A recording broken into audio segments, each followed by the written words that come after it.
Welcome to another Beyond Clean Expert series. I'm your host, Bobby Parker, and today I'm excited to be launching for you a brand new, hot off the press expert series, the Chemical Safety Expert Series. Joining us for this whole series is our chemical safety expert, Alex Hilliker, and often on the first of these episodes, my goal in this episode is to help you get to know a little bit of the man behind the Expert Series cartoon and introduce Alex to you. Of course, Alex, being our chemical safety expert, has over 15 years of experience working in healthcare and employee safety. He has a master's degree in public administration and is the current executive vice president of ChemDAC. Alex, welcome to the series. Why don't you start us off here by telling us a little bit about yourself?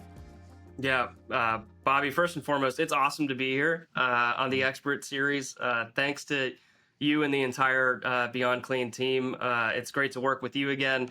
I know we've collaborated in the past on various education initiatives, and it's really great to be working with you again on this topic. I am confident that this series is going to be really enlightening for a lot of your viewers. And my hope for this series is that it drives meaningful conversations in sterile processing departments across the country. So, as you mentioned, before my role here at ChemDAC, I spent a little more than a decade working in the government consulting field.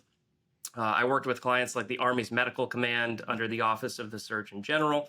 I also supported the Veterans Health Administration under VA, working to improve various healthcare-related programs and processes before I transitioned to my role here at ChemDAC.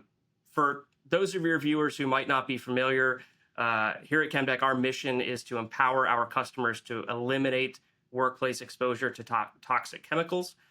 We do that through innovative monitoring and control solutions, industry-leading partnerships, and superior safety expertise. And specifically in my role as the executive vice president, I spend most of my time having conversations like this, raising awareness of the importance of chemical safety and real-time continuous monitoring across a variety of industries to ensure worker safety and regulatory compliance. I am super passionate about this topic, and so thanks again for having me, and look forward to the next 12 months here. Well, we couldn't be more excited. Chemical safety is one of those topics that doesn't get talked about a whole lot in the industry. As you and I have talked about in previous conversations, it seems to be getting more attention these days, as we'll make allusion to, even some updates to some standards that we're going to talk about in the coming months. And so we're definitely excited to hear about some of the answers to the complex questions around chemical safety and that important topic in the workplace. So why don't you give us a little bit of a teaser here at the outset? Where is it that you want to take us over the next 12 months in this expert series? Sure. As you mentioned, Bobby, chemical safety is not talked about very much, but it's a critical component for efficiency and processes in sterile processing, worker safety, and ultimately patient safety. So where we're going to start this series is, as you mentioned, something that's top of mind for many in the community, and that's the evolving standards and regulations, AAMI ST58 in particular. AAMI ST58 is the standard for chemical sterilization and high-level disinfection. It was just updated last year at the end of 2024. So we'll take some time to unpack that. We'll discuss the changes that were implemented and how that impacts staff safety. There's a lot to cover there in one short episode, but I think it'll be a theme that comes up again and again throughout this series.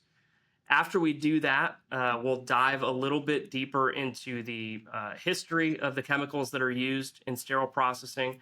We'll talk about examples from the past like ethylene oxide and glutaraldehyde, and why and how those chemicals transitioned to the ones that are most commonly used today, namely hydrogen peroxide and peracetic acid. After we establish that baseline, we'll talk about current regulations and, I think importantly, definitions that are important for everyone working in the SPD setting to understand, and that will really help paint the picture of what safety and compliance looks like in the department. So what is a permissible exposure limit, for example? We'll start with the basics. We'll start Chemical Safety 101 to ensure we're all on the same page as we progress throughout this series.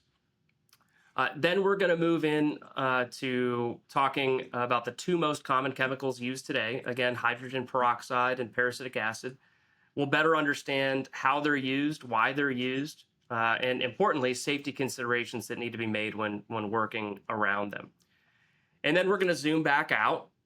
In the second half of the series, we're going to talk about some real-world practical examples, some strategies that SPD technicians and leaders can leverage to mitigate overexposure to these chemicals in the department.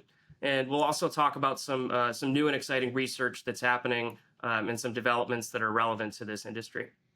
Well, that sounds like a great pitch. You can sign me up for it. I hope if you're out there still watching at this point that it is it's an exciting pitch for you. You know, it's never really that fun or exciting when the safety guy comes around and then like talks about how to keep your department safe. But this area in particular, there are some risks that we don't necessarily think about from day to day, and so I'm excited to dive into what those risks are and maybe how serious they are, how seriously we should take them, what we should be doing about them proactively in the department. Next month, to get started on that, I'd like to start where you mentioned starting in those updates to the standards. So if ST58 is a new acronym for you, stay tuned for that first episode next month as we take a deep dive into those standards and what it means for chemical monitoring and chemical safety. Well, that's going to do it for this first installment of this Chemical Safety Expert Series. If you have any questions about chemical monitoring or chemical safety, I would encourage you to reach out directly to Alex. You'll find his contact information in the video description below. And if you've been enjoying this series, or if you just saw this one kind of halfway through recording midstream, you can find the full collection of videos on beyondclean.net. So stay tuned for every episode released each month. And until we talk to you again next time, keep fighting dirty.